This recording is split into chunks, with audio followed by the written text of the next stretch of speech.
My name is Emily Wang. I am 29 years old and I live in New York City. Excuse me, miss, deliveries are round the back. The security guard didn't even look me in the eye. He just put a heavy hand in front of my chest, blocking me from the revolving gold doors of the Grand Meridian Hotel. I looked down at my faded jeans and simple t-shirt. To him, I was invisible. To him, I was just the help. Through the glass, I saw her, Madison. My sister looked like a princess in her white cocktail dress, surrounded by people holding champagne flutes. She looked right at me. She saw the guard pointing me toward the garbage cans near the service entrance. I waited for her to wave him off. I waited for her to come get me. Instead, she covered her mouth with her manicured hand and giggled. She turned her back on me, shaking her head as if I was a stray dog trying to crash a royal wedding. My stomach twisted, but my face stayed calm. She thought I was an embarrassment. She thought I was broke. She had no idea that the ground she was standing on belonged to me.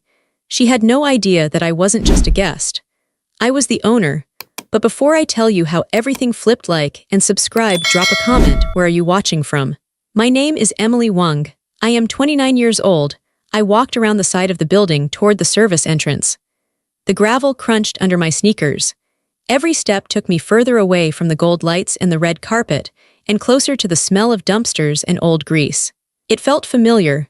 This was exactly where my family had always placed me, out of sight, out of mind, and definitely not worthy of the front door. It wasn't just tonight. This was my whole life. Growing up, there was always a spotlight in our house, and it was always pointed at Madison. Madison was beautiful. Madison was charming. Madison could sing, dance, and charm a room full of adults before she was even 10 years old. My parents looked at her like she was a rare diamond they had accidentally discovered. And me, I was just Emily. I was the quiet one. The one with the frizzy hair and the glasses. The one who preferred reading in the corner to performing for guests. My parents didn't dislike me exactly. They just didn't really see me. I was part of the background furniture. Essential, maybe, but boring. I remember my 16th birthday. It was a Tuesday. I came downstairs expecting maybe a pancake breakfast or a card. Instead, I found my mother on the phone, frantic. Madison had a pimple. A single, red pimple on her chin, and she had a modeling audition that afternoon. The whole house was in crisis mode. My father was running to the pharmacy for creams. My mother was holding ice to Madison's face, while Madison screamed and cried about her life being ruined. I ate a bowl of cereal standing up at the counter, washed my own bowl, and walked to school. Nobody said happy birthday until 3 days later, when my mom saw my driver's license application on the table. "Oh, Emily," she had said, laughing a little. "I completely forgot. Well, we'll get you a cake next week." We never got the cake, but that was okay. Because while they were busy polishing Madison, I was busy building. It started with a laptop I bought from a pawn shop with money I made mowing lawns. I was 13. I was fascinated by the internet. Not the social media part. I didn't have friends to talk to but the backend. The code. The way you could build an entire world out of words and numbers. I started learning to code. Then I started building websites for local businesses. Then I started trading. My parents hated it. "Emily, get off that computer," my dad would say, walking past my room. "It's rotting your brain. Why don't you be more like your sister? She's out there meeting people, making connections. You're just staring at a screen playing silly games." They thought it was a game. They thought I was playing video games or chatting with strangers. They never asked. Not once did they sit down and say, "What are you working on, Emily?" If they had, I would have told them. I would have told them that by the time I was 18, I had developed a piece of software that optimized hotel booking systems. I would have told them that I sold that software for $2 million the summer before I went to college. But I didn't tell them.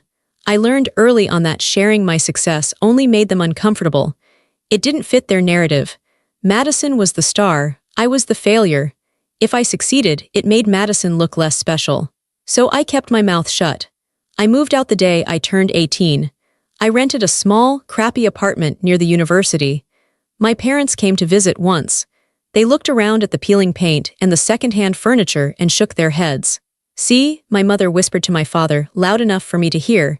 "She's struggling. We have to be gentle. She just doesn't have Madison's drive." I let them believe it. I let them believe I was a broke student scraping by on loans. I let them slip me $20 at Christmas with pity in their eyes. I didn't tell them that the crappy apartment was a choice. I didn't tell them that I was reinvesting every single penny I had.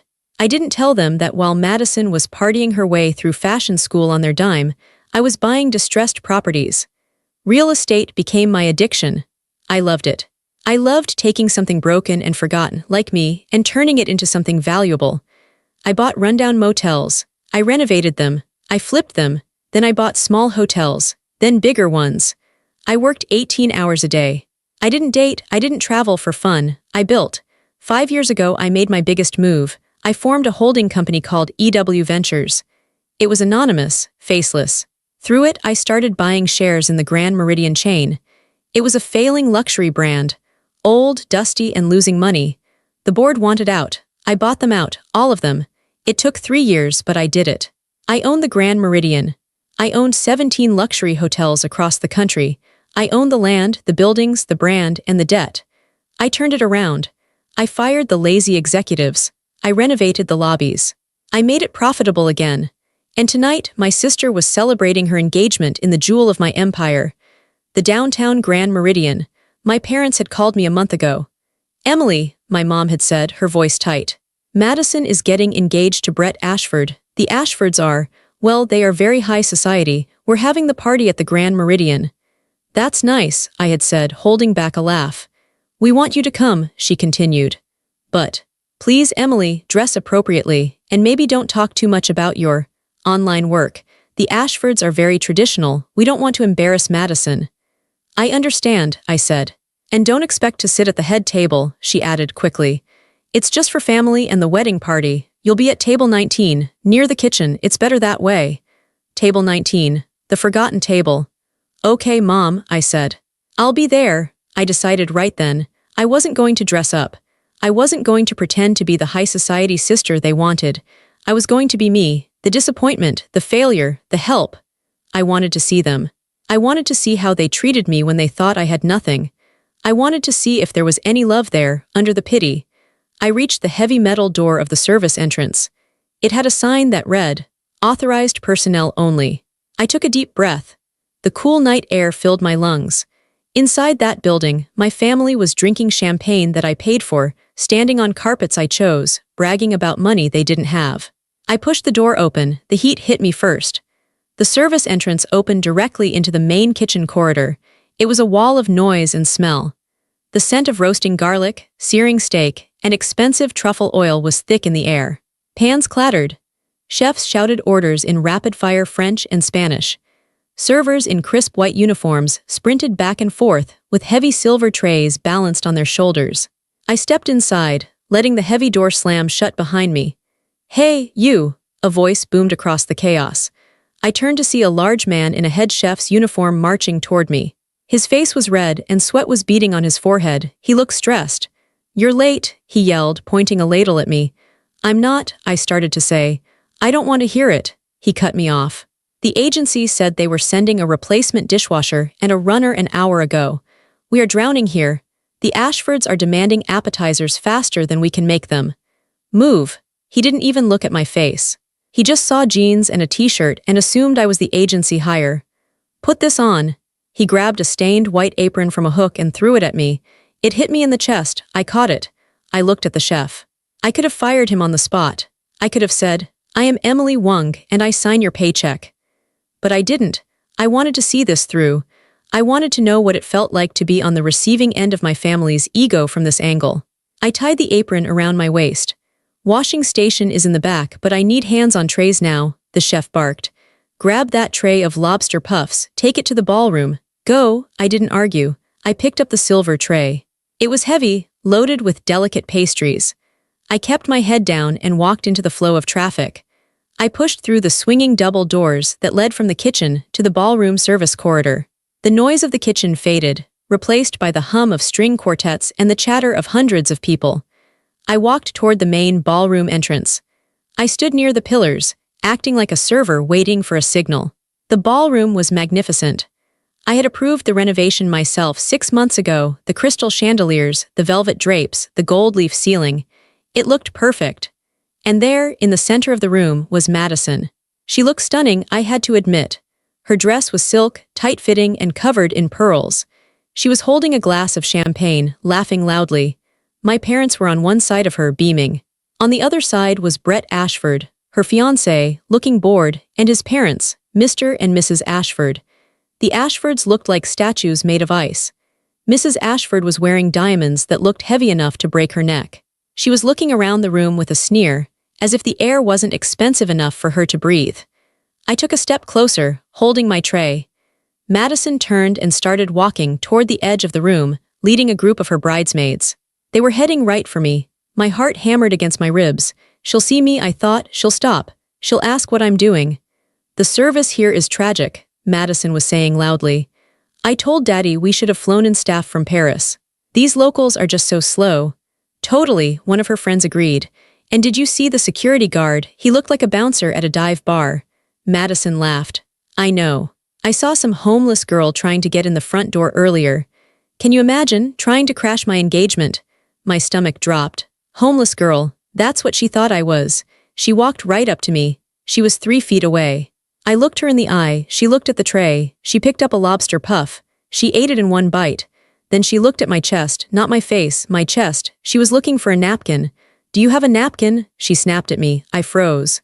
Hello. Earth to waitress. She waved a hand in front of my face. She didn't know me. She literally did not recognize her own sister because I was wearing an apron. It wasn't just that she ignored me. It was that in her mind, a person in an apron didn't have an identity. I was furniture. I was a vending machine. I don't have one, I whispered. My voice shook. Madison rolled her eyes so hard I thought they would get stuck. Useless. Come on, girls. Let's go find a real server. She brushed past me. Her silk dress brushed against my denim jeans. She turned her back on me and walked away, laughing about something else instantly. I stood there holding the tray of lobster puffs. I felt a tear prick the corner of my eye, but I blinked it away.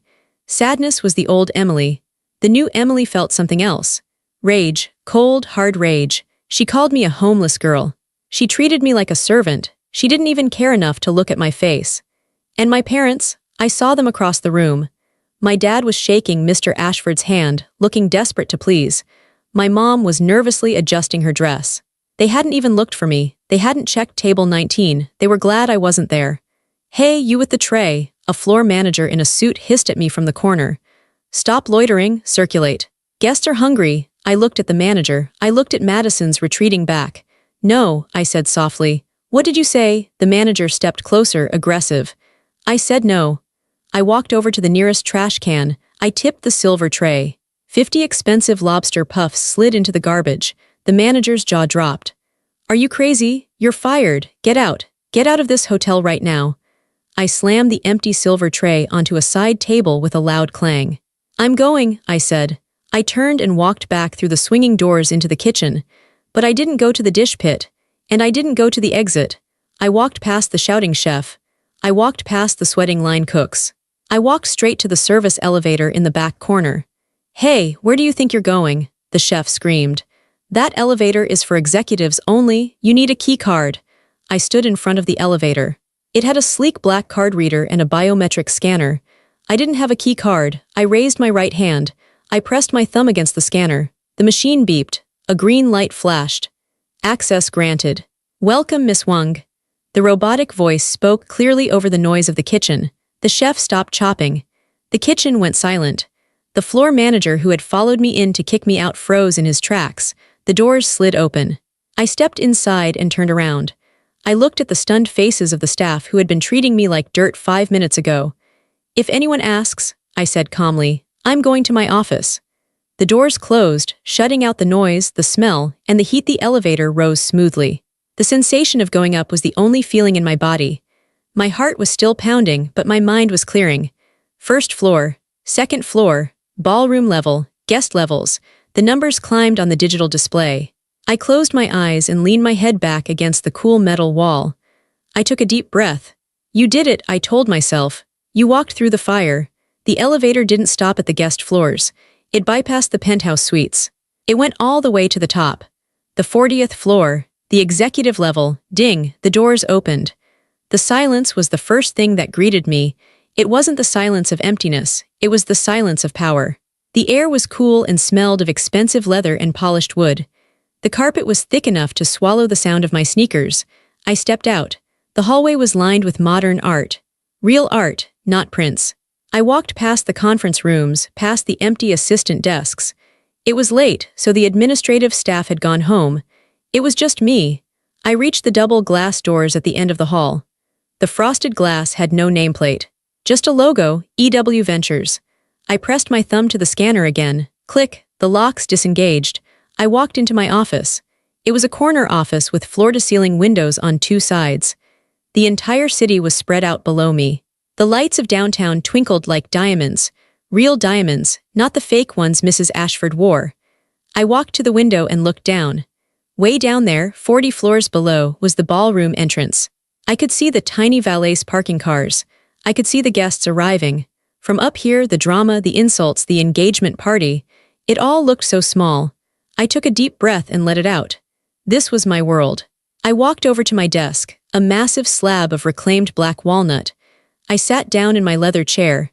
It molded to my back, supporting me. I wasn't the waitress with the dirty apron anymore. I wasn't the little sister who needed a napkin. I opened the drawer and pulled out a remote. I pressed a button, and the wall of monitors on the side of the room flickered to life. This was my command center. When I bought the Grand Meridian chain, I insisted on a complete overhaul of the security system. I wanted to know everything that happened in my hotels. Every hallway, every kitchen, every ballroom, every cash register was connected to this network. I saw the layout of my Empire Screen 1, the kitchen. I saw the chef pacing back and forth, yelling at the staff, pointing at the elevator I had just used. He looked terrified. He was probably calling security right now to report a hacker. Screen 2, the lobby, guests mingling. Screen 3, the ballroom. I zoomed in on Screen 3. The party was in full swing. I could see Madison dancing with Brett. She looked happy, but it was a performance. I knew that look. It was the look she gave when she knew a camera was on her. I looked at the data stream running on the side of the monitor. It showed real-time revenue for the night.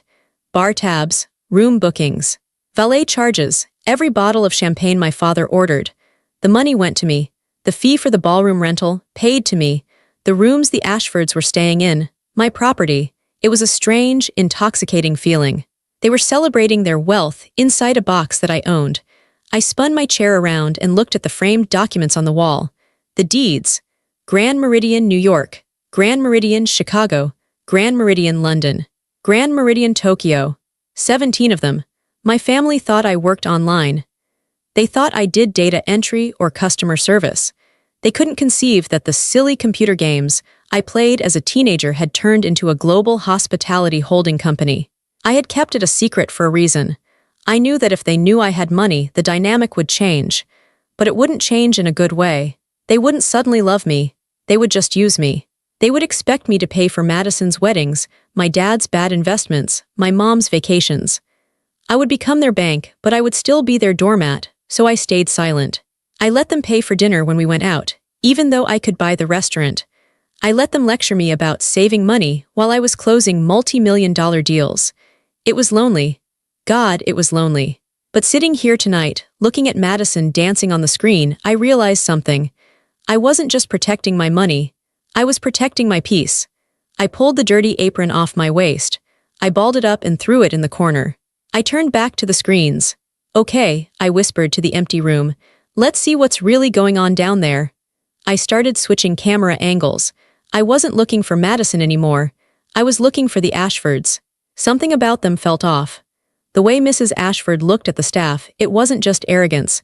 It was desperation. She was too tense. She was drinking too fast.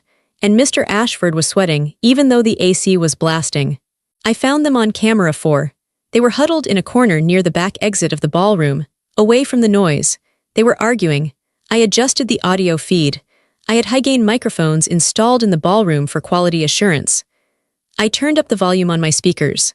Their voices filled my office. The audio crackled for a second, then cleared up. "Keep your voice down, you idiot." Mrs. Ashford was hissing at her husband. I leaned forward. "I can't keep it down, Joyce." Mr. Ashford sounded frantic. The card was declined at the bar. The bartender tried to run it twice. He gave me a look. "A look, Joyce, do you know how humiliating that is?" "So pay with the other card," Mrs. Ashford snapped, looking over her shoulder to make sure no one was watching. Maxed out, both of them. The business line of credit is frozen as of this morning. We are dry, Joyce. We are completely dry. I froze. The Ashfords. The wealthy, old money dynasty my parents had been drooling over for months. The family that was supposed to elevate Madison into the elite. They were broke. We just need to get through tonight, Mrs. Ashford said, her voice dropping to a sinister whisper. Just tonight. Once they sign the marriage contract, we have access to the dowry. Madison's father promised to put the deed to their lake house in Brett's name as a wedding gift. We can mortgage that immediately. My jaw clenched. They weren't just broke. They were predators. And the wedding costs? Mr. Ashford asked. Her parents are paying for everything, Mrs. Ashford scoffed. Thank God these people are so desperate for status. They didn't even ask for a background check. They just saw the Ashford name and rolled over like dogs. I felt a wave of nausea. My poor, stupid parents. They were so obsessed with image that they were walking their favorite daughter straight into a trap. Madison was going to marry into bankruptcy. She would be saddled with their debt before the honeymoon was over. But what about tonight? Mr. Ashford pressed. The hotel bill, the ballroom rental, the open bar. It's going to be $50,000, Joyce. When they try to run the final bill at the end of the night, it's going to bounce. Mrs. Ashford took a sip of her drink. Her eyes narrowed. On the high-definition screen, I saw a cruel smile spread across her face. Not if we don't have to pay it, she said. What do you mean? I mean, she whispered, we create a disaster, a reason to refuse payment. If the service is terrible, if something gets stolen, if there's a scandal, we can refuse to pay the bill, we can threaten to sue the hotel, we can stall them for weeks. Long enough to get the wedding license signed. A scandal? Mr. Ashford asked. Watch me, she said. I watched on the screen as Mrs. Ashford reached into her clutch. She pulled out a small, heavy envelope. I'm going to plant this, she said. In the staff room, or maybe in that little waitress's bag, the one Madison was rude to. Then I'll claim my diamond bracelet was stolen. We'll scream. We'll cause a scene. We'll say this hotel employs thieves. In the chaos, we refuse to sign the check and leave. I sat back in my chair. It was a setup, a classic grifter move. She was going to frame a staff member, maybe even me if she could find me, for theft to get out of paying a bill she couldn't afford. She was going to ruin a low-wage worker's life just to save face for one more night. And worse, she was targeting Madison. And Madison? Mr. Ashford asked. She's annoying, Joyce. She's loud and tacky. She's a cash cow, Mrs. Ashford spat. Brett can divorce her in 2 years, once we've drained her trust fund and leveraged her family's assets. Until then, she's our golden goose. Just smile at her. Pretend you like her squeaky voice. I felt a coldness settle in my chest. I hated how Madison treated me. I hated her cruelty. But hearing this woman, this stranger, talk about destroying my sister like she was cattle. No. Madison was a bully, but she was my bully. Nobody else gets to destroy her. I reached for my keyboard. Okay, Mrs. Ashford, I said to the screen. You want to talk about money? Let's talk about money. I opened a new window. I logged into my Equifax business account. I had access to deep financial records for vetting potential business partners. I typed in Ashford Enterprises. Red. Everything was red. Tax liens, foreclosure notices. 3 pending lawsuits for fraud. They were not just broke, they were criminals. They had been bouncing checks across the state for 2 years. I printed everything. The printer hummed in the corner of the room. Then I went back to the video feed. I rewound the footage of their conversation. I clipped the audio where they admitted to the scheme, where they called my parents dogs and Madison a cash cow. I saved the file. Ashford exposed Demfer. I looked at the time. It was 9:45 p.m. The speeches were about to start. I stood up. I walked to the small closet in my office. I kept a spare set of clothes there for board meetings. A tailored black blazer. Silk trousers. High heels that clicked with authority on the floor. I stripped off my jeans and t-shirt. I put on the suit. I let my hair down and brushed it back. I put on my glasses, not the cheap ones I wore to hide, but the designer frames that made me look like exactly who I was. A CEO, I walked back to the desk. I picked up the stack of financial papers. I picked up a tablet connected to the hotel's AV system. I looked at the screen one last time. Madison was tapping her glass with a spoon, getting ready to make a speech. She looked so happy. She had no idea her life was about to implode. I walked to the door. I wasn't going down the service elevator this time. I walked to the main executive elevator. I pressed the button for the ballroom level. It was time to introduce myself. I stepped out of the elevator on the ballroom floor. The air here was different. Down in the kitchen, it smelled like sweat and food. Up in my office, it smelled like silence and money. But here, in the hallway leading to the ballroom, it smelled like perfume and desperation. I could hear the music through the heavy double doors. A jazz band was playing. It sounded expensive. I adjusted my glasses. In my suit and heels, I didn't look like the homeless girl Madison had laughed at. I didn't look like the kitchen help. I looked like a woman who had somewhere to be. I didn't go in the main doors yet. I slipped into the side corridor, the one the staff used to clear tables. I needed to be invisible for just a few more minutes. I found a spot behind a large velvet curtain near the bar. From here, I had a perfect view of the Ashfords. Mrs. Ashford was moving. She looked like a shark swimming through a tank of tropical fish. She was holding her clutch bag tight against her side. Her eyes were darting around the room. I watched her walk toward the service station. A young waitress, maybe 19 years old, was setting down a tray of dirty glasses. She looked tired. She had her back turned to Mrs. Ashford. Her personal bag, a cheap canvas tote, was tucked under the table. I saw Mrs. Ashford look left, then right. It happened fast. If you blinked, you would have missed it. Mrs. Ashford reached into her own clutch. She pulled out a sparkling diamond bracelet. With a quick flick of her wrist, she dropped it into the waitress's open canvas tote bag. Then she walked away. She walked straight to the center of the room, near where my parents were standing. She waited exactly 30 seconds. Then she screamed, "My bracelet, my diamond bracelet, it's gone!" The music stopped. The chatter died instantly. Mrs. Ashford was a good actress. She clutched her wrist, looking frantic. "It was on my wrist a moment ago. I just took it off to wash my hands. Someone stole it." My mother rushed over to her. "Joyce, are you sure? Maybe it fell." "I am sure," Mrs. Ashford yelled, pointing a shaking finger at the staff. "It's this hotel. These people are thieves.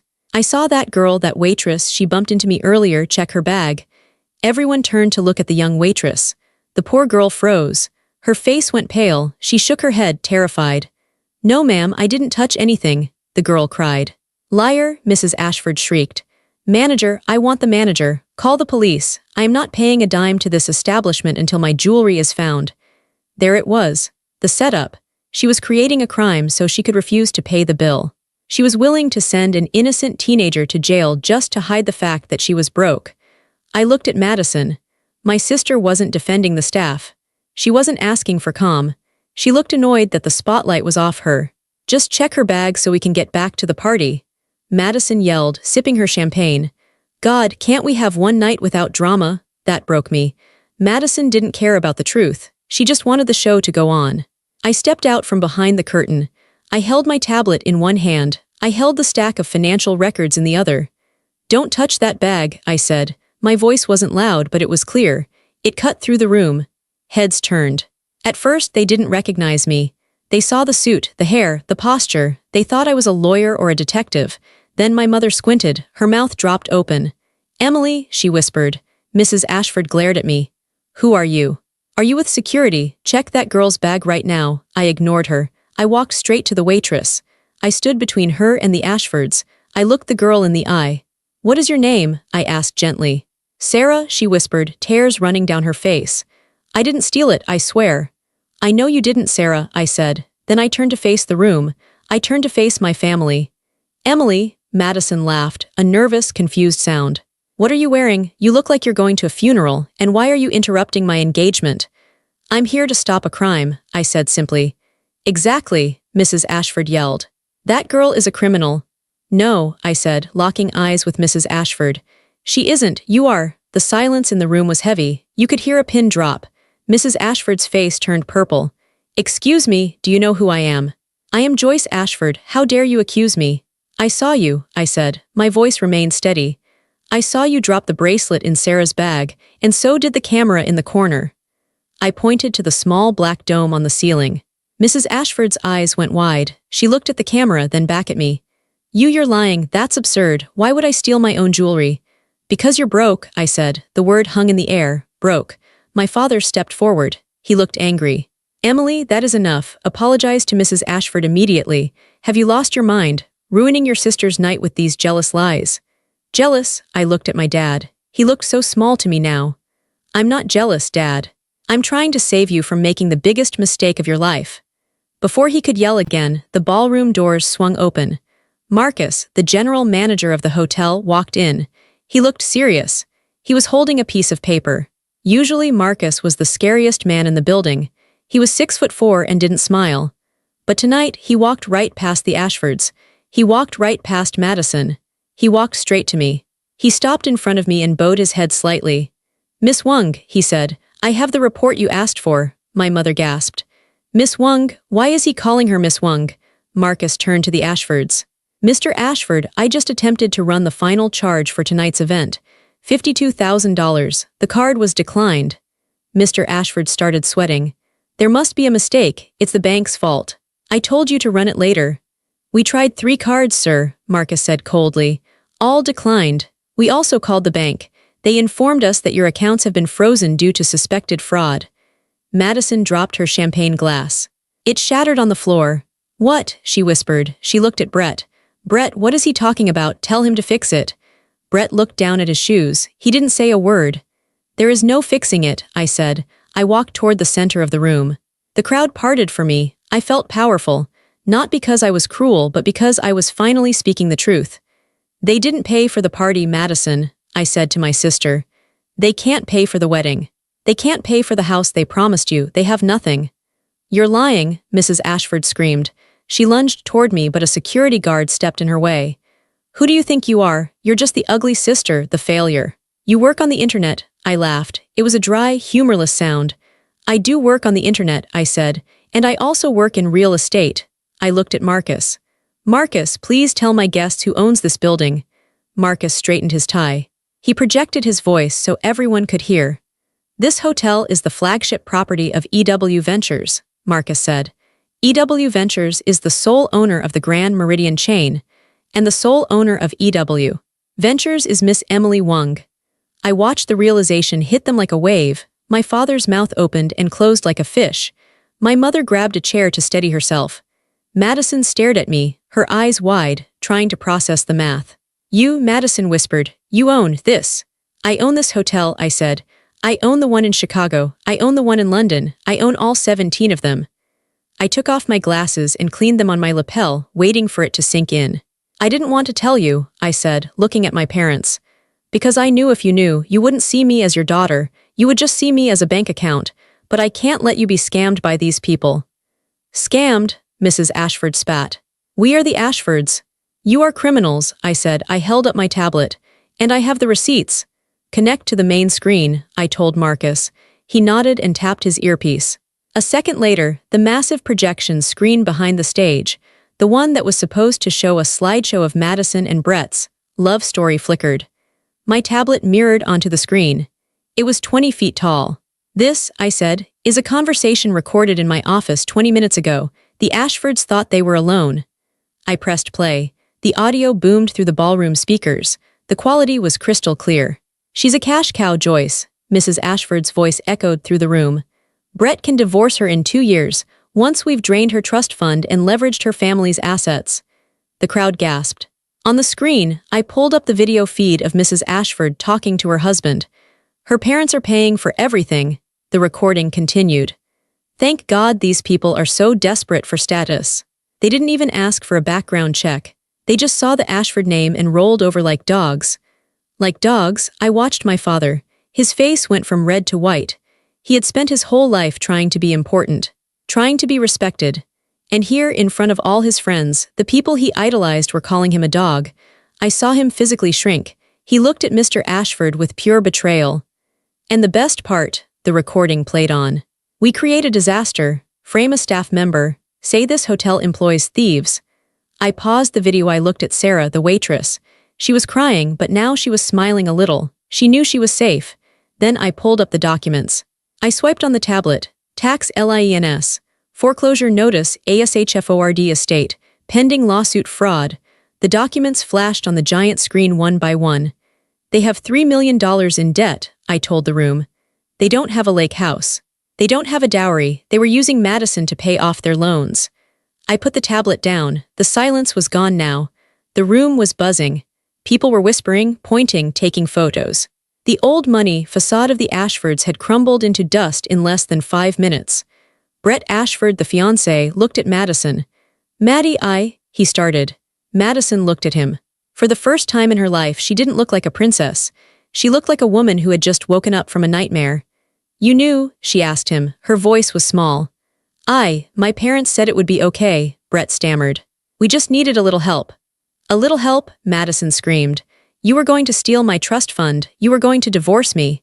She took off her engagement ring, a ring that I now knew was probably fake or stolen, and threw it at his face. "Get out," she screamed. "Get out of my party." Mrs. Ashford tried to rally. She stood up straight and smoothed her dress. "Fine, if you people are going to be so classless, we will leave. Come, Brett. These people are beneath us." She turned to walk away, nose in the air. "Wait," I said. Mrs. Ashford stopped. "You still have a bill to pay," I said. $52,000. "I'm not paying that," she screeched. "I know," I said calmly. "That's why I called the police 10 minutes ago. They're waiting at the front entrance. Theft of services, attempted grand larceny, and framing a minor for a felony." I pointed to the door. "Security will escort you down." 2 large security guards stepped forward. They took Mr. and Mrs. Ashford by the arms. As they were dragged out, Mrs. Ashford screaming obscenities, I felt a strange sensation in my chest. It wasn't joy, it wasn't happiness, it was relief. The cancer was gone. Now I had to deal with the patient. The Ashfords were gone, the guests were awkward. Slowly, people started to leave. The party was over. Soon, it was just me, my parents, Madison, and the hotel staff.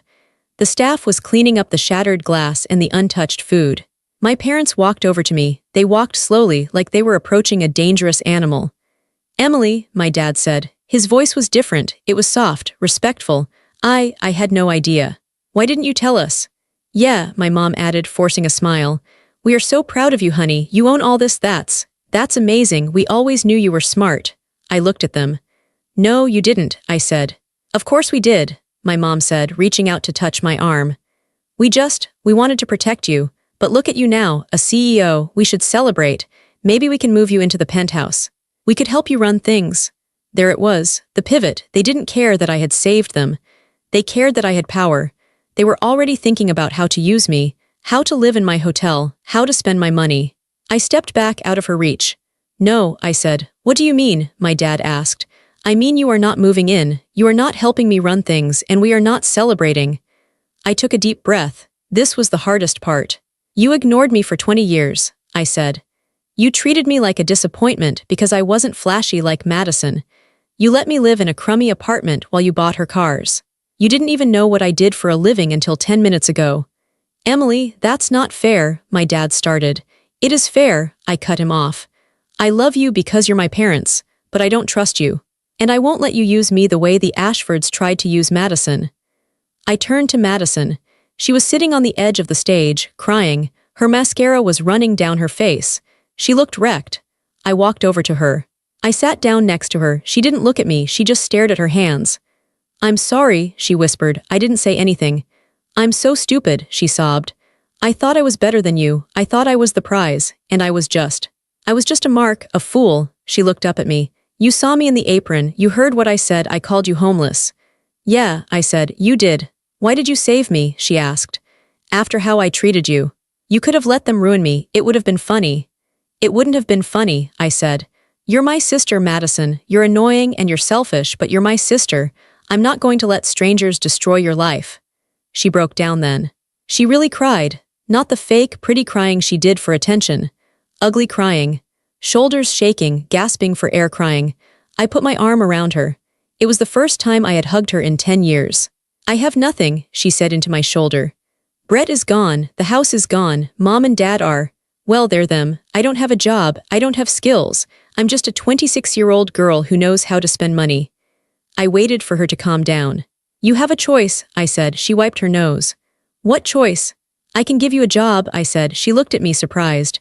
"A job like in marketing or events?" I shook my head. "No, those are jobs for people with experience. You have no experience." I pointed to the back of the room, where Sarah the waitress was stacking chairs. "You start in housekeeping," I said. Madison's jaw dropped. "Housekeeping, cleaning toilets. And making beds," I added. "And vacuuming. And dealing with rude guests who treat you like furniture." She stared at me. If you want to learn how the world really works, I said, you start at the bottom. You learn what it feels like to be invisible. You earn a paycheck. A real one if you stick with it for 6 months. If you show up on time and you don't complain and you treat the staff with respect. Then we'll talk about a promotion, maybe front desk. My parents gasped. Emily, you can't be serious. Your sister, a maid. It's up to her, I said, looking at Madison. You can go back home with mom and dad and pretend to be a princess until the money runs out. Or you can build something real. Like I did. Madison looked at our parents. She saw the desperation in their eyes. She saw how hollow they were. Then she looked at the staff working in the room. Real people, working hard. She looked back at me. She took a deep breath. When do I start? She asked. I smiled, a real smile. Tomorrow, I said. 7 a.m., don't be late. The supervisor hates lateness. 1 year later, I stood on the balcony of the penthouse suite at the Grand Meridian. The city looked beautiful tonight. It had been a long year. My relationship with my parents was distant. We talked on holidays. I sent them gifts, but I didn't let them in. I kept my boundaries. They were learning that they couldn't control me, and that was enough. But Madison was the surprise. She hated the first month. She called me crying every day. Her feet hurt, her back hurt. She hated the uniforms. She hated cleaning up after messy guests. But she didn't quit. Somewhere around the 3rd month, the phone calls stopped being complaints and started being questions. Why do we use this vendor for linens? It's too expensive. Or the check-in process is too slow. I have an idea to fix it. She started to see the hotel not as a stage for her to perform on, but as a machine that needed to work. She made friends with Sarah, the waitress from the engagement party. They went to lunch together. Madison apologized to her. Today, Madison was the assistant manager of housekeeping. She was tough, she was organized, and the staff actually respected her. Not because of her last name, but because she worked harder than anyone else. There was a knock on the door. Come in, I called out. Madison walked in. She was wearing a gray suit, simple, professional. Her hair was tied back. She wasn't wearing a ton of makeup. She looked tired, but she looked happy. Hey boss, she smiled. The quarterly reports are in. Housekeeping is under budget by 10%. Nice work, I said. You're good at this. I learned from the best, she said. She walked over to the balcony and stood next to me. You know, she said, looking out at the city. I saw Brett the other day. Oh, I asked, how is he? He's working at a car dealership. He tried to talk to me, asked if I wanted to get coffee. What did you say? I told him I was busy, Madison laughed. I told him I had 17 hotels to help run. She bumped my shoulder with hers. Thank you, she said softly. For what? For not giving me money, she said. For giving me a mop instead. I looked at my sister. The entitlement was gone. The cruelty was gone. In its place was something stronger. Dignity. You earned it, Maddie, I said. She checked her watch. Okay, enough sentimental stuff. We have a VIP checking in at 10. I need to make sure the room is perfect. She turned and walked out of the suite, her heels clicking on the floor, the sound of a woman with a purpose. I stayed on the balcony for a moment longer. I thought about the girl in the kitchen with the dirty apron. I thought about the girl hiding behind the computer screen in her bedroom. I wasn't hiding anymore. I wasn't the forgotten sister. I was Emily Wang. I was the owner. And for the first time in my life, I wasn't just building an empire of hotels. I was building a family, a real one. I took a sip of my water, smiled at the city lights, and went back to work.